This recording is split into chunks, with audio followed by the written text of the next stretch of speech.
کون سا ہے؟ تو عیسوی اعتبار سے یعنی جو ہمارا اس وقت کامن ایرا چل رہا ہے، جو آج 17 اکتوبر 2021 ہے، اس سے کہتے ہیں کامن ایرا، سی ای یا اے ڈی بھی کہا جاتا ہے، اینو ڈومینی۔ ویسے عموماً لوگوں میں مشہور ہے کہ after death of Jesus Christ اس کا مطلب ہے، نہیں، وہ بی سی کا مطلب تو یہی ہے، بیفور کرائسٹ، یعنی حضرت عیسیٰ کی پیدائش سے پہلے، لیکن اے ڈی کا مطلب یہ نہیں ہے after death of Jesus Christ. حضرت عیسیٰ علیہ السلام کو تو زندہ اٹھایا گیا، ٹھیک ہے، کرسچنز کا عقیدہ ہے، لیکن یہ اینو ڈومینی ایک لیٹن ورڈ ہے جس کا مطلب ہے ایئر آف دا لارڈ، ہمارے آقا کا سال، جس سال ہمارے آقا پیدا ہوئے۔ تو یہ اے ڈی جو ٹرمنالوجی ہے اسے پروموٹ کرنا چاہیے، اس کا تعلق ایک پیغمبر کے ساتھ ہے۔ لیکن آپ دیکھیں چونکہ اکثریت کرسچینٹی میں اب ایتھیسٹ اور سیکولر ہو چکے ہیں، انہوں نے اس کی جگہ اب نیا ورڈ شروع کر دیا ہے، اگرچہ اسے اتنی پذیرائی نہیں ملی، لیکن وہ یوز وہ یہی کرتے ہیں۔ اب آپ دیکھیں ان کی خبروں میں سی ای، کامن ایرا، یعنی پیغمبر کا کانسیپٹ ہی ختم ہو جائے۔ اے ڈی تو کوئی دیکھے گا نہیں یار، اے ڈی کا مطلب کیا ہے، تو آئے گا جس سال حضرت عیسیٰ پیدا ہوئے، اینو ڈومینی۔ اس لیے ہم اسی کو پروموٹ کرتے ہیں کہ ہمیں اے ڈی کی ٹرم کو یوز کرنا چاہیے۔ تو اے ڈی کے اعتبار سے 571 اے ڈی اور تاریخ 22 اپریل اللہ کے محبوب صلی اللہ علیہ وآلہ وسلم کی پیدائش کا دن ہے، یعنی حضرت عیسیٰ علیہ السلام کی پیدائش کے 570 سال پورے ہونے کے بعد 571 عیسوی میں آپ صلی اللہ علیہ وآلہ وسلم کی پیدائش ہوئی،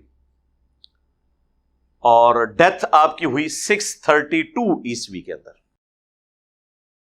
اب نبی علیہ السلام کی جب بعثت ہوئی اس وقت اس طریقے سے عرب کے لوگوں میں سن کوئی نہیں چلتے تھے، بلکہ وہ مختلف سالوں میں ہونے والے واقعات کے ریفرنس سے چیزوں کو یاد رکھا کرتے تھے کہ فلاں جو واقعہ ہوا تھا اس کے اتنے سال کے بعد یہ شخص پیدا ہوا۔ جس طرح ہمارے اپنے ذہن میں تو ایک بڑا مشہور واقعہ ہے جو 1992 کا سیلاب آیا تھا، بہت بڑا۔ تو کئی لوگ ہیں نا، ان کے جو گھر والے ہیں نا، تو وہ کہتے ہیں جی اے سیلاب والے سال پیدا ہویا سی، اور جس سال سیلاب آیا سی نا اس تو اگلے سال ہے پیدا ہویا سی۔ تو 1992 ہمارے یہاں پہ بھی ایک بینچ مارک کے طور پہ مانا جاتا ہے، عرب میں چلتے ہی یہ تھا۔ اس اعتبار سے ابراہ کے لشکر کو جو اللہ تعالیٰ نے ہلاک کیا، جس کا ذکر سورۃ الفیل کے اندر موجود ہے، جامعہ ترمذی میں حدیث ہے کہ اللہ کے محبوب صلی اللہ علیہ وآلہ وسلم عام الفیل والے سال پیدا ہوئے، یعنی اس سال یہ بہت بڑا ایک واقعہ ہوا تھا کہ کعبے پر چڑھائی کرنے کے اگینسٹ اللہ تعالیٰ نے اسے ہلاک کیا، ابراہ کو۔ دلائل النبوہ امام بیہقی کی کتاب ہے، آلموسٹ 3500 اس میں احادیث ہیں، اس میں نبی علیہ السلام کی پوری بایوگرافی اس اعتبار سے موجود ہے۔ اس کے شروع میں آپ کو ملے گا، بلکہ 4 نمبر کے اوپر یہ حدیث ہے۔ حضرت انس بن مالک کے شاگرد ہیں محمد بن اسحاق المتوفى 150 ہجری، وہ کہتے ہیں کہ اللہ کے محبوب صلی اللہ علیہ وآلہ وسلم عام الفیل والے سال پیر کے دن 12 ربیع الاول کو صبح کے وقت پیدا ہوئے، یعنی یہ اہل سنت کی کتابیں یہ بتاتی ہیں، حدیث کی کتابیں۔ اہل تشیع کے ہاں بھی، جس طرح ہمارے ہاں صحیح بخاری ایک موسٹ اتھینٹک بک ہے احادیث کی، ان کی ہے اصول الکافی۔ اس میں جو 110 نمبر چیپٹر ہے وہ نبی علیہ السلام کی پیدائش سے متعلق ہے۔ اس میں بھی لکھا ہوا ہے کہ نبی صلی اللہ علیہ وآلہ وسلم عام الفیل والے سال 12 ربیع الاول کو منڈے کے دن پیدا ہوئے، لیکن پریکٹیکلی اہل تشیع میلاد جو ہے وہ 17 ربیع الاول کو مناتے ہیں، لیکن ان کی بکس 12 ربیع الاول بتا رہی ہے۔ یہاں پہ بھی اہل سنت کے ہاں بریلوی مکتب کے جو لوگ ہیں وہ 12 ربیع الاول کو منا رہے ہوتے ہیں۔ اہل حدیث نے چونکہ منانا نہیں ہوتا تو وہ اس گیم میں ڈالے ہوئے ہیں انہیں کہ یار یہ 12 نہیں 9 ہے، اور دوسری طرف ان کے لیے اپنی بہت بڑی مصیبت ہے کہ احمد رضا بریلوی صاحب نے فتاوی رضویہ میں 8 ربیع الاول پیدائش کا دن لکھ دیا ہے، لیکن انہوں نے کہا چونکہ اب 12 ایک ترویج پکڑ گیا ہے لہٰذا 12 ہی چلتا رہے، ہے 8 ہے۔ اور اس سے بڑھ کر ان کے جو پیرانے پیر ہیں شیخ عبد القادر جیلانی، ٹھیک ہے، جن کے اوپر پورے کا پورا تصوف کا سلسلہ انہوں نے کھڑا کیا ہوا ہے، المتوفا 561 ہجری، وہ انہوں نے غنیت الطالبین میں نبی الاسلام کے جو پیدائش کا دن اور تاریخ بتائی ہے وہ 10 محرم بتائی ہے۔ یعنی جو مسلمانوں کے بچے بچے کو پتا ہے وہ چیز شیخ عبد القادر جیلانی کو نہیں پتا تھی، کیونکہ انہیں علم غیب نہیں تھا، پوری امت کو علم غیب ہے۔ یہ کہتے ہیں نا بزرگ جو ہے دلوں کا حال جان لیتے ہیں، جن بزرگوں کا یہ حال ہے کہ انہیں اپنے پیغمبر کی پیدائش کا مہینہ نہیں پتا، ٹھیک ہے تاریخ میں اختلاف ہے لیکن مہینے کے اوپر تو امت کا اجماع ہے کہ ربیع الاول کا مہینہ ہے، وہ انہوں نے 10 محرم لکھ دیا۔ چلو تاریخ میں غلطی کھا سکتے تھے، اس میں کیوں غلطی کھا دی؟ کتنی حیران کن بات ہے۔ ایون ہندوؤں کی کتابوں سے ڈاکٹر ذاکر نائک نے جو کلکی پرانا ہے اس سے ریفرنس دیا تھا کہ وہاں پہ بھی موجود ہے کہ بہار کے مہینے کے دوسرے عشرے کی دوسری تاریخ کو آخری کلکی جو ہیں وہ پیدا ہوئے۔ تو as far as books are concerned, اہل سنت اور اہل تشیع کی جو کتابیں ہیں نا وہ 12 ربیع الاول ہی بتاتی ہیں، لہذا اس تاریخ کے حوالے سے کوئی جھگڑا کرنے کی ضرورت نہیں ہے۔ اب بعض لوگ کہتے ہیں جی محمد بن اسحاق تابعی ہیں، انہوں نے سند پوری بیان نہیں کی ہے، تو ہمارے پاس نبی علیہ السلام کے مبارک زمانے کے سب سے قریب اگر کوئی ریفرنس ملتا ہے نا تو وہ یہی ملتا ہے۔ اب ابن تیمیہ تو آئے ہیں 700 سال بعد، ان کی بات مانیں یا ایک صحابی کے شاگرد کی بات مانیں جب ہمارے پاس کوئی اور دوسری چیز موجود نہ ہو۔ اچھا اب آ جائیں اللہ کے محبوب صلی اللہ علیہ وآلہ وسلم کی وفات کا دن کون سا ہے؟ وہاں پہ بھی دن پہ تو اتفاق ہے کہ منڈے ہے، کیونکہ بخاری مسلم دونوں میں موجود ہے کہ اللہ کے محبوب صلی اللہ علیہ وآلہ وسلم جب آخری دفعہ مسجد نبوی میں آئے اور سیدنا ابوبکر صدیق رضی اللہ تعالیٰ عنہ امامت فرما رہے تھے صحابہ کی، تو حجرے کا جب پردہ ہٹایا تو صحابہ کہتے ہیں کہ قریب تھا کہ ہم حضور کے دیدار شوق میں اپنی نماز توڑ دیتے، لیکن آپ نے مبارک ہاتھوں سے اشارہ کیا کہ اپنی جگہوں پہ رہو۔ پھر آپ اندر چلے گئے اور اسی دن صبح چاشت کے وقت نبی علیہ السلام کی وفات ہوئی۔ یہ بخاری میں بھی ہے، مسلم میں بھی، منڈے کا دن، مہینہ بھی ربیع الاول کا، تاریخ کوئی کنفرم نہیں ہے کہ کون سی ہے۔ اب بعض لوگ سوچ رہے ہوں گے ہمارے چھوٹے چھوٹے بچوں کو تاریخیں پتہ ہیں، بھائی اس زمانے میں تاریخیں اس طرح سیف نہیں کی جاتی تھی۔ اگر آپ کو یقین نہ آئے تو آپ کے گھر کوئی بڑا بوڑھا موجود ہے نا، اس سے ذرا اس کی تاریخ پیدائش پوچھ لیں، تو اندازے سے اس زمانے میں شناختی کارڈ پہ بھی اکثر لوگوں کی اندازے سے لکھی ہوئی ہیں، کئی لوگوں کو تو پتہ ہی نہیں ہے۔ اگر آج سے 100 سال پہلے یہ حال تھا تو 1400 سال پہلے کیا صورتحال ہوگی؟ باقی ہم جو لکھتے ہیں یہ اندازے ہی ہوتے ہیں نا، ان زمانوں میں اس طرح عرب کے اندر کلچر نہیں تھا۔ البتہ دنوں کا اعتبار ہوتا تھا کہ منڈے کے دن، جس طرح آپ کو دلائل النبوہ میں ملے گا کہ اللہ کے محبوب صلی اللہ علیہ وآلہ وسلم منڈے کو پیدا ہوئے، منڈے والے دن آپ نے ہجرت فرمائی، منڈے والے دن آپ کی ڈیتھ ہوئی، تو منڈے کے دن کی بڑی اہمیت ہے اس اعتبار سے۔ لیکن تاریخیں اس طرح رپورٹ نہیں ہوئی ہیں۔ البتہ سب کانٹیننٹ میں اہل حدیث حضرات نے اور دیوبند نے مل جل کے بریلویوں کو قابو کرنے کے لیے مشہور کر دیا کہ یہ 12 ربیع الاول نبی علیہ السلام کی وفات کا دن ہے، تاکہ یہ منانا چھوڑ دیں۔ بھئی وہ تو وفات کے دن پہلے ہی عرس کی شکل میں کتنے بزرگوں کے منا رہے ہیں، اس سے تو انہوں نے باز نہیں آنا تھا۔ تو یہ تو انفیئر مینز والی بات ہوئی نا۔ انہوں نے کہا نہیں 9 ہے، انہوں نے کہا ٹھیک ہے آپ 9 کو منا لیں، ہم 12 کو منائیں گے، تو اس طرح تو مسئلہ حل نہیں ہوگا۔ تو اس حوالے سے جب میں خود بریلوی تھا نا، 2001 کی بات ہے، اس زمانے میں نے ایک ریسرچ پیپر لکھا تھا، وہ آج بھی میری ویب سائٹ کے اوپر رکھا ہوا ہے ahlsunnatpak.com پہ، کہ 12 ربیع الاول اللہ کے محبوب صلی اللہ علیہ وآلہ وسلم کا یوم وفات نہیں ہے۔ وہ آج تک رکھا ہے۔ بعض لوگ کہتے ہیں کیوں رکھا ہوا ہے؟ اس لیے کہ بھئی اس تحقیق کے ساتھ ہم آج تک ایگری کرتے ہیں۔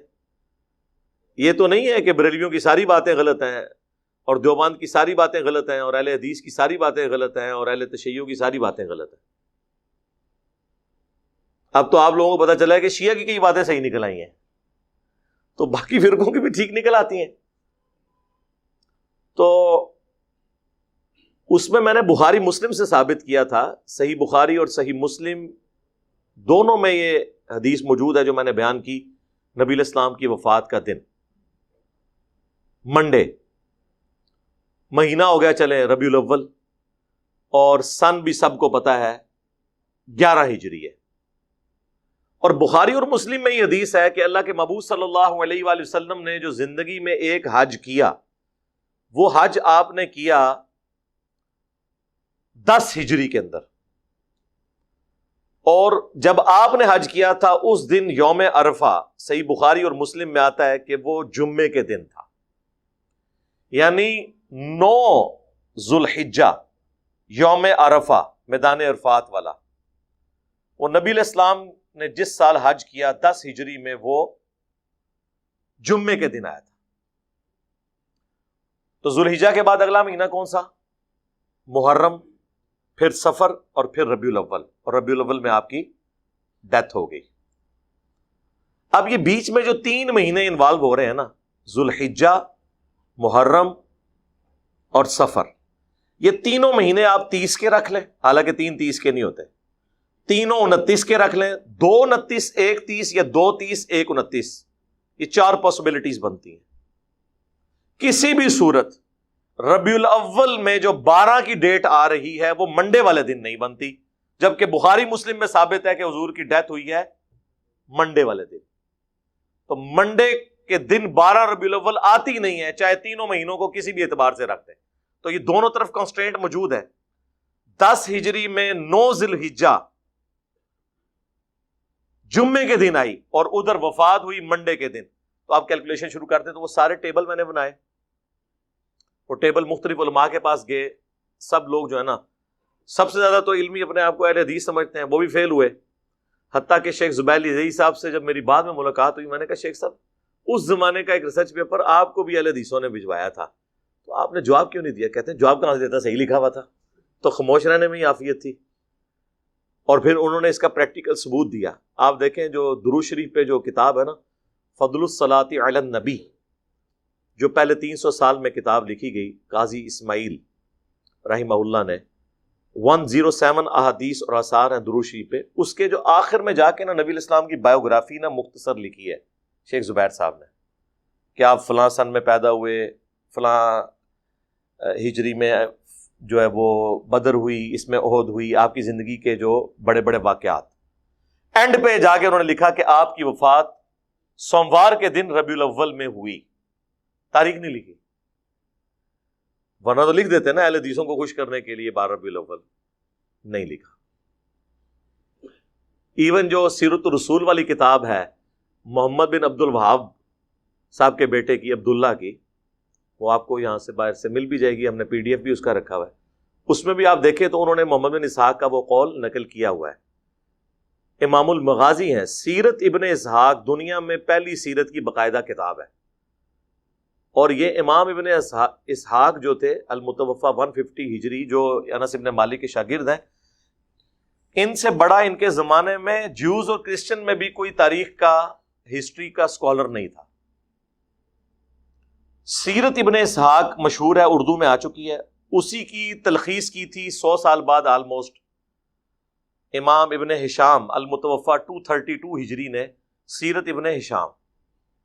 اور پھر اسی کو بعد میں مختصر کیا محمد بن عبد الوہاب صاحب کے بیٹے نے، عبداللہ بن محمد بن عبد الوہاب، وہ ایک جلد میں، جس میں میں نے آپ کو جنگ جمل صفین اور نہروان کے حوالے سے بھی جو ان کا موقف ہے وہ بتایا تھا.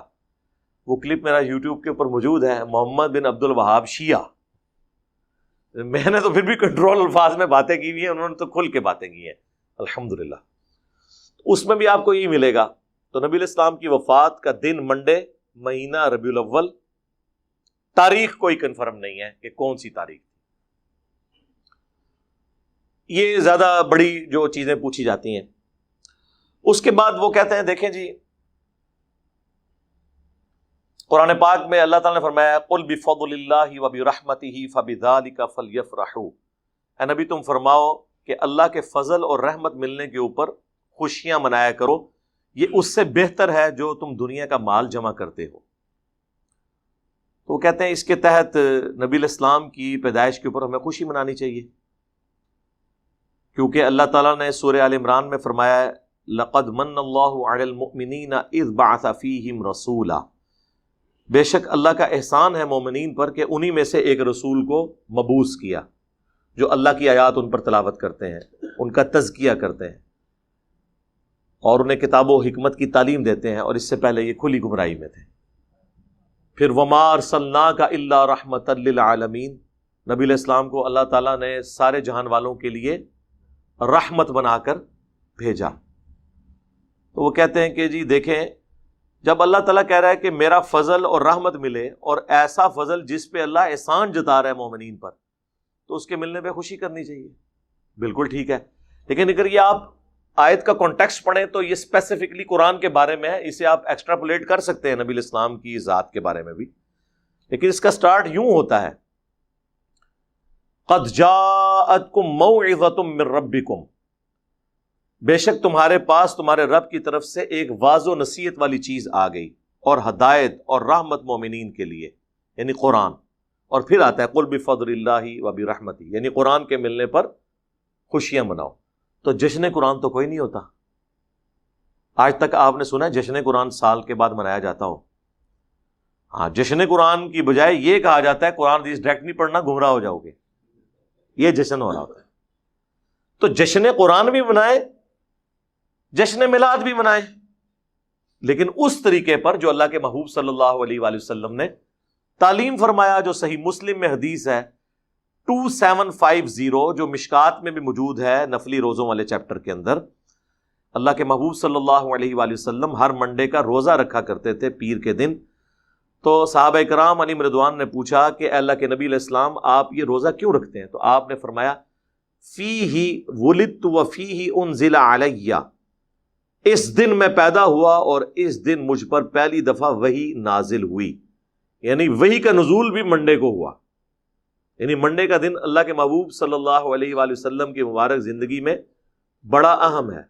پیدائش منڈے، ہجرت منڈے، وفات منڈے، اور نزول قرآن منڈے. اور آپ جشن قرآن اور جشن میلاد سال کے بعد نہیں سر، ہر ویک منایا کرتے تھے منڈے کا روزہ رکھ کے. ایک اور حدیث بھی ہے صحیح مسلم کی کہ نبی علیہ السلام ہر منڈے اور جمعرات کو روزہ رکھتے تھے، اور فرمایا کہ ان 2 دنوں میں اللہ کے حضور نامہ اعمال پیش ہوتے ہیں. میری خواہش ہے کہ میرا نامہ اعمال جب اللہ کے حضور پیش ہو تو میں روزے کی حالت سے ہوں. وہ الگ سے حدیث ہے، اور یہ منڈے کے حوالے سے الگ سے حدیث موجود ہے. تو جشن میلاد منانے کا طریقہ بتا دیا. بعض لوگ کہتے ہیں جی ہم اس پر قیاس کرتے ہوئے 12 ربیع الاول کا روزہ رکھ لیں، جس طرح ہمارے یہ دعوت اسلامی والے جن کی پہلے سبز پگڑی تھی اور اب سفید ہو گئی ہے، تو یہ لوگ 12 ربیع الاول کو روزہ رکھتے ہیں باقاعدہ طور پہ نا، اور قیاس کرتے ہیں. اب یہ قیاس بڑی دور کا ہے، ہم فتویٰ کو نہیں لگاتے، لیکن کم از کم باقیوں سے یہ بہتر ہے. باقی جو ایکٹیویٹیز پرفارم کر رہے ہیں نا، یہ آپ کو جو ڈول ڈمکے نظر آتے ہیں، عجیب و غریب قسم کی حرکات کرتے ہوئے لوگ، وہ دعوت اسلامی کے لوگ نہیں ہوتے. ایٹ لیسٹ ان کے اندر اتنا ہے کہ انہوں نے ایک خاص لمٹ کو کراس نہیں کرنا. تو وہ ایون آپ دیکھیں اتنی گرمیوں میں بھی ربیع الاول آیا ہوتا ہے، کئی بیچارے بے ہوش بھی ہو جاتے ہیں، روزہ رکھا ہوتا ہے انہوں نے، جلوس میں بھی وہ جا رہے ہوتے ہیں.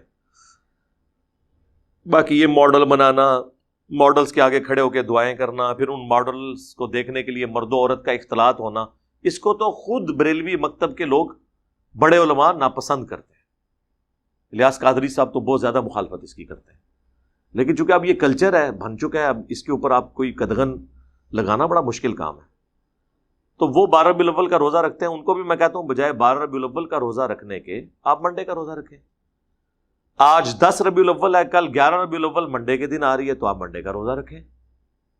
چلیں اگر ہر مہینے نہیں رکھ سکتے، ہر ویک نہیں رکھ سکتے، سال میں ایک دفعہ رکھ لیں، تو اس سنت پہ عمل کر لیں. اکثر لوگ کہتے ہیں جی اب ہم کیا کریں، پھر کس طریقے سے میلاد منائیں؟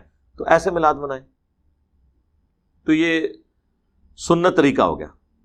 اب رہ گیا مروجہ جو طریقہ ہے، جلوس، جھنڈیاں، لائٹنگ، اور وہ عربیوں والے لباس پہنے ہوتے ہیں، لکڑی کی تلواریں اٹھائی ہوتی ہیں. آپ پنڈی میں تو چلے جائیں تو وہاں تو آپ کو ایسا ایسا رنگ نظر آئے گا.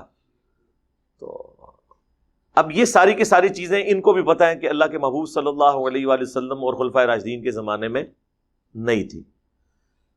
لیکن وہ پھر اس کے اوپر لیم ایکسکیوز یہ دیتے ہیں کہ دیکھیں نبی الاسلام کے مبارک زمانے میں قالین بھی نہیں بچھائے جاتے تھے مساجد میں، ایئر کنڈیشن نہیں ہوتے تھے، لائٹنگ نہیں ہوتی تھی، مسجد کے محراب، مسجد کے مینار نہیں ہوتے تھے. تو یہ چیزیں بھی تو آپ نے ایکسیپٹ کی ہوئی ہیں. ان میں سے کوئی بھی چیز ہم نے دین کے طور پہ ایکسیپٹ نہیں کی ہے، دین کو سپورٹ کرنے کے اعتبار سے کی ہے. اصل دین اپنی جگہ ہے.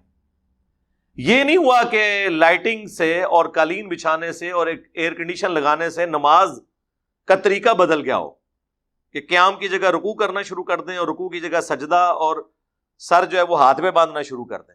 وہ اصل دین اپنی جگہ پہ ہے. آپ بھی منڈے کے دن کا روزہ رکھیں، اس روزے کو آپ کھجور سے افطار کرنا چاہتے ہیں کریں، اس کے بعد آپ نے بریانی کھانی ہے، اگرچہ بریانی کا ثبوت نبی الاسلام کے زمانے میں نہیں ہے تو آپ کھائیں، اے سی والے کمرے میں بیٹھ کے کھائیں، ہم آپ کو کچھ نہیں کہیں گے، کیونکہ اصل اپنی جگہ موجود ہوگی. دین کی اصل اپنی جگہ پہ ہونی چاہیے، اس کو سپورٹیو چیزیں ہو سکتی ہیں. جس طرح امام بخاری امام مسلم نے دین کی اصل کو اپنی جگہ رکھا ہے. یہ کتابیں صحابہ نے تو نہیں لکھی، لیکن انہوں نے احادیث کو جمع کیا تو دین اصل میں اپنی جگہ پہ تھا. ہماری یہ ویڈیو بن رہی ہے، یہ دین اصلی جگہ پہ موجود ہے. یہ ایک طریقہ ہے. لوگ ہوائی جہاز پہ حج کرنے کے لیے جاتے ہیں، ایک طریقہ ہے.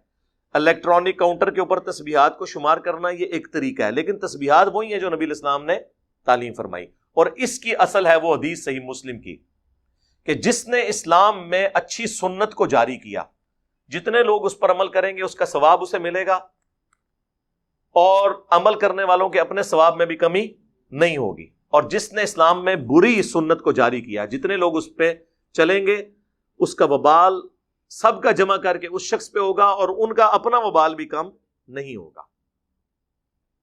یہ بدعت حسنہ اور سنت حسنہ کا فرق آپ سمجھ لیں. یہ سنت حسنہ ہے، بدعت حسنہ نہیں ہے. پھر سے کوئی پوچھے نا کہ بری بدعت کون سی ہے، پھر کہتے ہیں جو بھی ہم بدعت ذکر کریں کہتے ہیں یہ اچھی بدعت ہے. ہم کہتے ہیں بری بدعت، اللہ کے فضل سے آج تک کوئی بری بدعت کی مثال دے نہیں سکا. وہ مثالیں وہ چیزوں کی دیں گے جو آلریڈی اسلام میں حرام ہے. وہ کہتے ہیں جی بری بدعت یہ ہے کہ عورتیں بے پردہ ہو کے میلاد کے جلوس میں آ جائیں. تو یہ بدعت تو نہیں میرے بھائی، عورتوں کا بے پردہ ہونا ویسے ہی منع ہے. جو آلریڈی شریعت میں کام منع ہے ان کو کوئی پرفارم کرتا ہے اس کو آپ بدعت تو نہیں کہیں گے، وہ تو حرام کام ہے. تو ان کو مثال کوئی نہیں ملتی.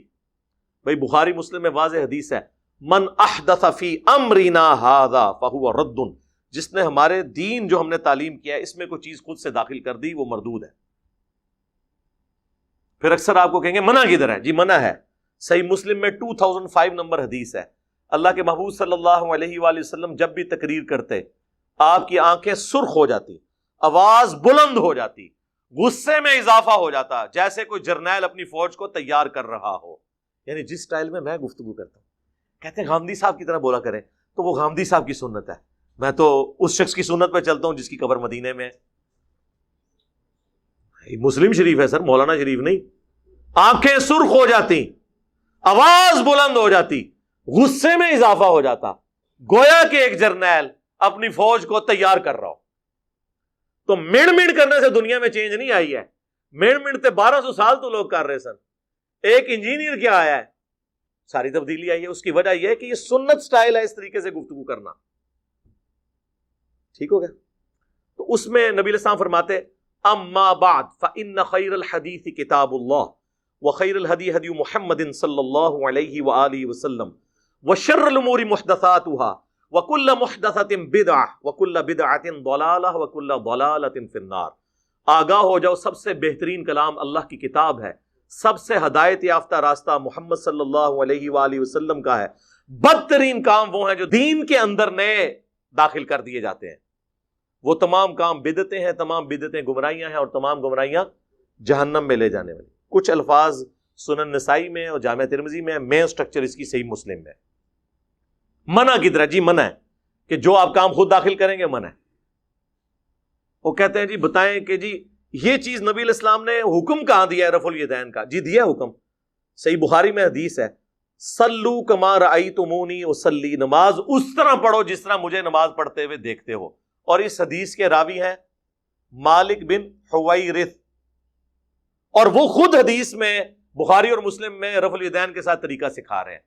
اب مجھے بتائیں، جب جنرل بات ہو رہی ہے، صحیح مسلم میں حدیث ہے اللہ تعالیٰ نے مجھے جوامع کلمات کے ساتھ مبعوث کیا ہے. اب آپ نے ایک ایک چیز تو نہیں کہنی کہ میں حکم دیتا ہوں یہ کرو، پھر میں حکم دیتا ہوں یہ کرو.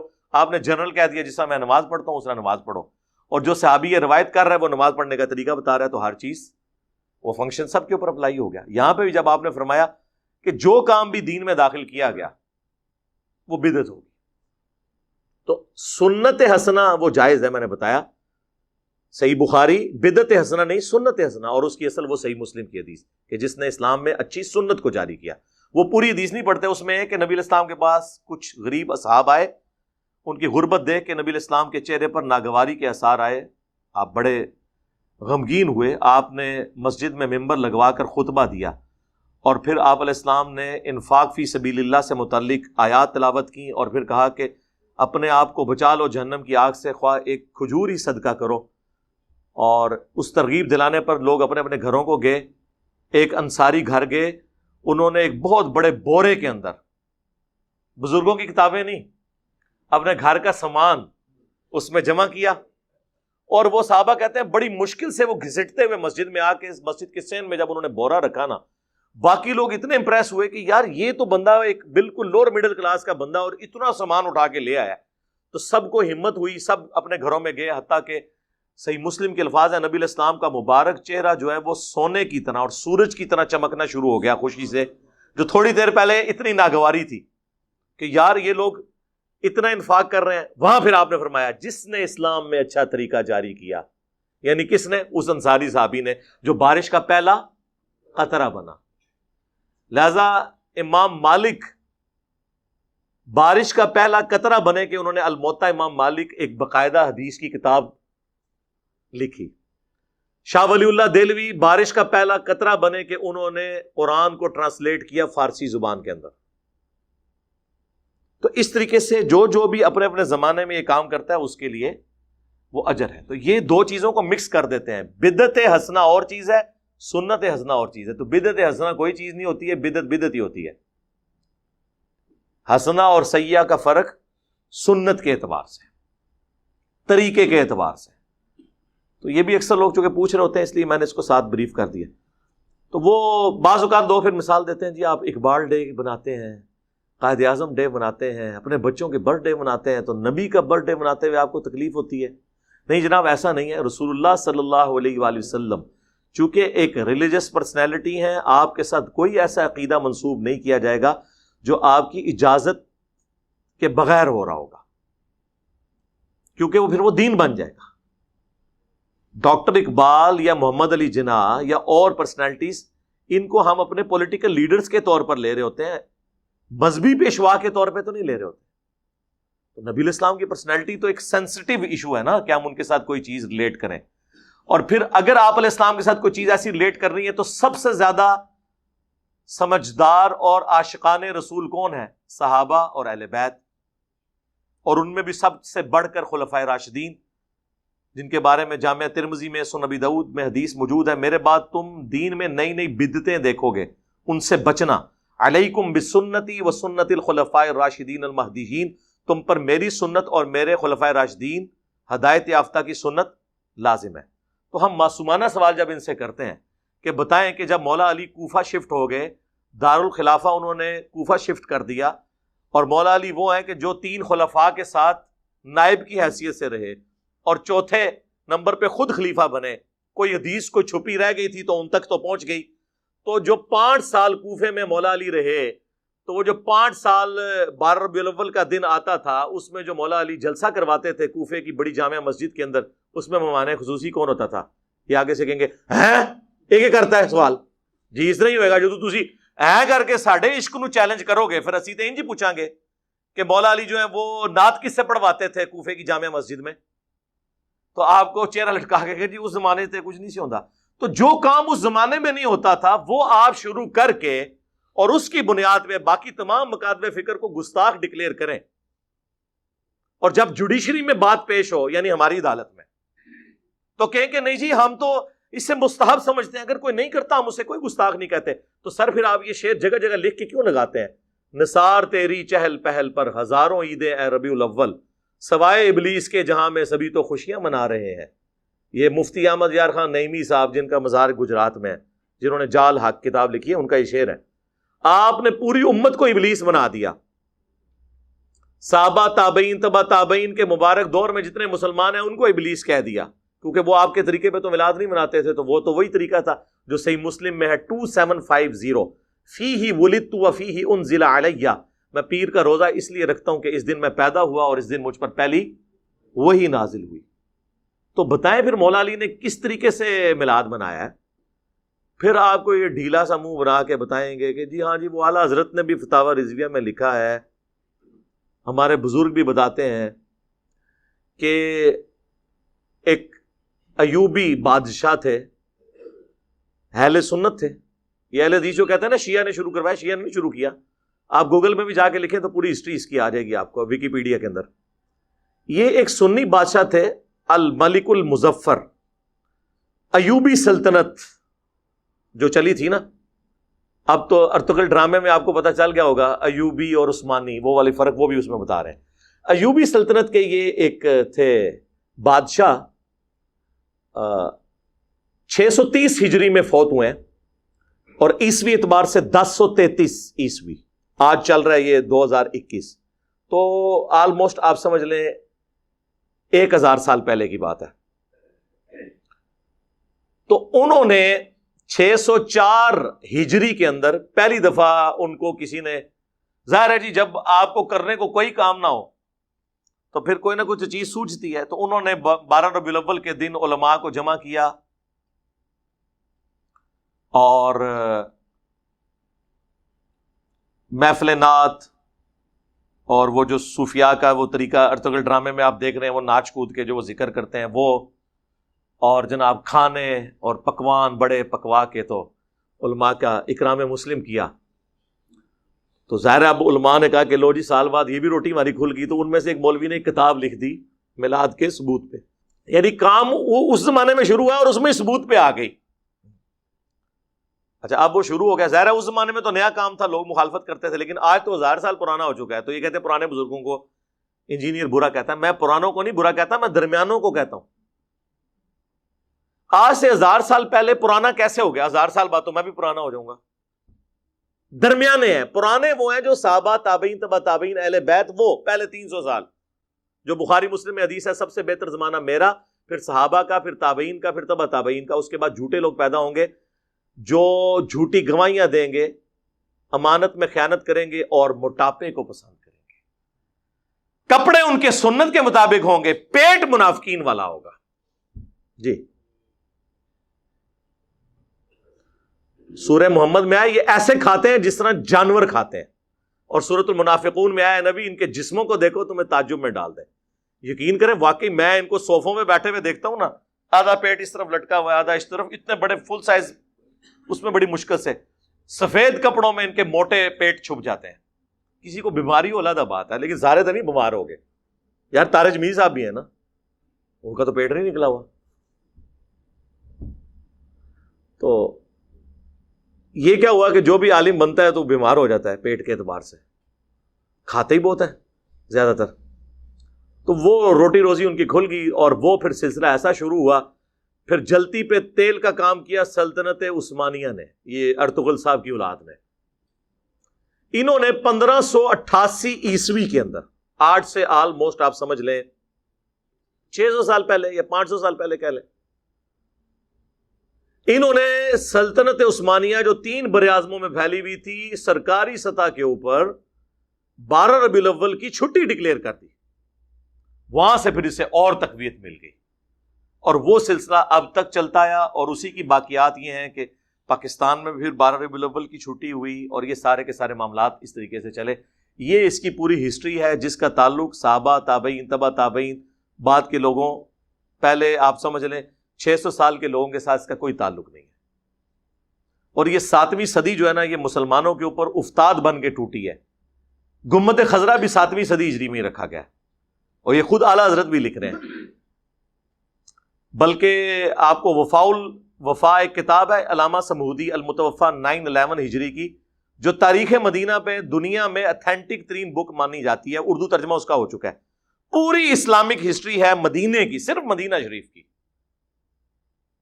400-500 صفحوں پہ وہ کتاب ہے۔ اس میں گنبد خضرا کی ہسٹری لکھی ہے کہ 678 ہجری میں نبی الاسلام کی وفات کے 650 سال کے بعد یہ لکڑی کا گنبد لا کے قبر رسول کے اوپر رکھا گیا، ایک فاطمی بادشاہ نے، اور جب رکھا گیا جس وزیر نے مشورہ دیا تھا، لوگوں نے اس کے لیے بددعائیں کی، حتیٰ کہ اسے معزول کر دیا گیا، اور لوگوں نے کہا کہ اسے سزا ملی ہے اس کام کی جو اس نے یہ الٹا مشورہ دیا تھا۔ آج سعودی حکومت کی جرأت نہیں کہ اس گنبد کو ہٹا سکے۔ شیخ البانی آخری وقت تک سعودی حکومت کے خلاف رہے اس مسئلے میں، شیخ البانی کو انہوں نے سعودیہ سے نکال دیا، انہوں نے کہا یار یہ تم نے کیا جواز پرووائڈ کیا ہوا ہے۔ لوگ کہتے ہیں جی آپ گنبد ہٹا دیں گے تو قبر مبارک ننگی ہو جائے گی، نعوذ باللہ، قبر مبارک تو حجرے سیدہ عائشہ میں ہے سلام اللہ علیہ، وہ ننگی نہیں ہوگی نا، وہ پہلے ننگی تھی، گنبد ہٹانے سے کوئی فرق نہیں پڑنا۔ لیکن پوری دنیا میں جواز اس کو بنایا ہوا انہوں نے، اس چیز کو جو 650 سال کے بعد ہوئی ہے۔ صحابہ کرام سونے کا گنبد رکھ دیتے، لیکن صحیح مسلم کی حدیث، میں تمہیں منع کرتا ہوں قبروں پہ عمارتیں مت بناؤ، قبروں کو پکا مت کرو، اور قبروں پہ مت بیٹھو، نہ مجاور بن کے بیٹھنا نہ فزیکلی بیٹھنا۔ ورنہ صحابہ کے دور میں قبۃ الصخرہ، ڈوم آف دا راک، یروشلم میں اس چٹان پہ جس چٹان سے نبی الاسلام معراج کے لیے تشریف لے گئے، عبد الملک بن مروان کے دور میں، یہ آلموسٹ آپ سمجھ لیں 78 ہجری کے اراؤنڈ اباؤٹ یہ گنبد بنایا انہوں نے، اتنا بڑا گنبد خضرا تو اس کے مقابلے میں بہت چھوٹا ہے۔ گنبد بنانے کی ٹیکنالوجی تو قبل از مسیح ہے۔ یہ آیا صوفیہ جو استنبول میں اب انہوں نے کھولا ہے، یہ نبی الاسلام کی پیدائش سے پہلے کا بنا ہوا ہے، تو ذرا اس کا گنبد دیکھیں، گنبد خضرا جیسے درجنوں گنبد ہوں، اس سے بڑا اس کا ایک ڈوم ہے۔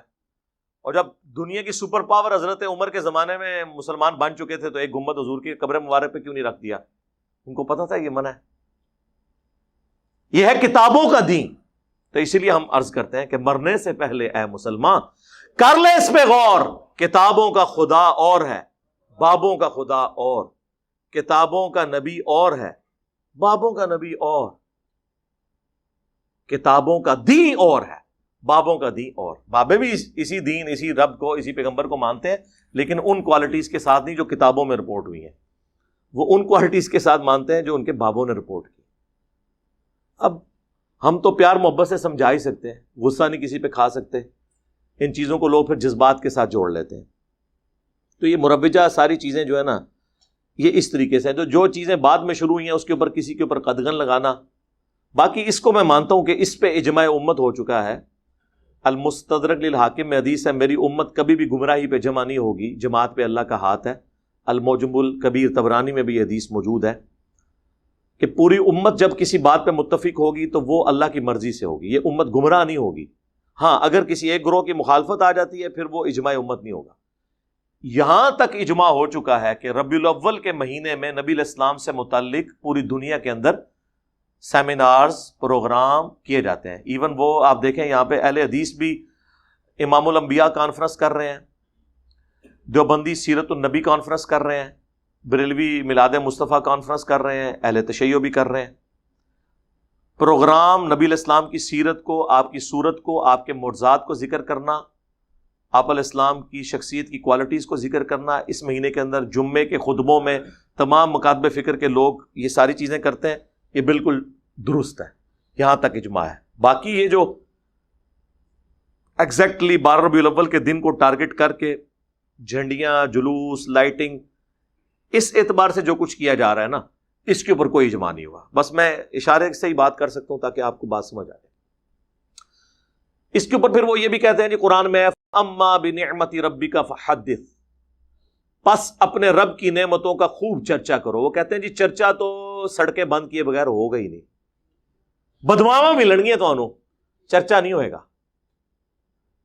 جب لوگ جو ہیں وہ ہاسپٹل جانے سے رہ جائیں گے، میں تو 10 محرم کا جلوس ہو، 12 ربیع الاول کا جلوس ہو، یا دیوبندیوں کا 1 محرم کا جلوس ہو، میں کسی بھی جلوس کے حق میں نہیں ہوں سوائے کنٹرول انوائرمنٹ میں، کسی میدان کے اندر، کسی گراؤنڈ کے اندر کوئی چھوٹا موٹا پروگرام کر لیں. کیوں آپ لوگوں کو تکلیف میں ڈال رہے ہیں؟ کیا امیج آپ دے رہے ہیں پوری دنیا میں اسلام کا اس طریقے سے؟ اب آپ دیکھ لیں، ہم نے شکر کیا تھا یار افغانستان کے اندر کوئی صورتحال بہتر ہوئی ہے. آپ دیکھ لیں ان 10 دنوں کے اندر 2 شیعہ مساجد کے اوپر خودکش حملے ہو کر کتنے لوگ شہید کر دیے. میں اور مارنے والے بھی مسلمان، مرنے والے بھی مسلمان، مرنے والوں کی حفاظت کرنے والے حکومت میں بیٹھے ہوئے طالبان وہ بھی مسلمان. اس صورتحال کے اندر کسی گورے کا دماغ خراب ہے کہ وہ اسلام میں آ جائے تو کہے گا بھائی سکون نال بیٹھا ہے، بیٹھا رہنے دو. یہاں پہ بھی آپ دیکھ لیں عشق رسول کے نام کے اوپر لوگوں کی گاڑیاں جلائیں گے. آج تک کوئی عاشق رسول مجھے نہیں ملا جو لبیک یا رسول اللہ کا نعرہ لگائے اس کے بعد اپنے موٹر سائیکل کی ٹینکی کھول کے اس میں وہ تیلی ڈال دے. اور کریو نا اے کام نہ کرنا، آگ لانی ہوئی نا ٹینکی نہ کھولنا، سائڈ تو لانا، کیونکہ وہ اگر اس کے اوپر آپ رکھیں گے تو بم بن کے پھٹے گا، تسی بھی نہیں بچو گے، خود بھی جنت ہی پہنچ جاؤ گے. اپنی گاڑی اور اپنے موٹر بائک کو تو جلا کے آج تک کسی نے عشق رسول کا اظہار نہیں کیا. لوگوں کی گاڑیاں، اے ٹی ایم مشینیں توڑ کے اس سے عشق رسول کا اظہار کر رہے ہیں. تو اظہار کا طریقہ نبی الاسلام نے بتا دیا. 2750 فیہ ولدت وفیہ انزل علیہ، میں پیر کا روزہ اس لیے رکھتا ہوں اس دن میں پیدا ہوا، اس دن مجھ پہ پہلی وحی نازل ہوئی. پھر وہ کہتے ہیں کہ دیکھیں جی صحیح بخاری میں ایک حدیث موجود ہے کہ ابو لہب کی ایک لونڈی تھی سویبہ. ویسے اردو میں ہم صوبیہ بولتے ہیں، یہ لفظ سویبہ ہے. جیسے ہم سلیم لفظ اردو میں بولتے ہیں، یہ لفظ ہے سلیم. تو کہتے ہیں وہ جو لونڈی تھی نا جس نے نبی الاسلام کو دودھ بھی پلایا بچپن میں،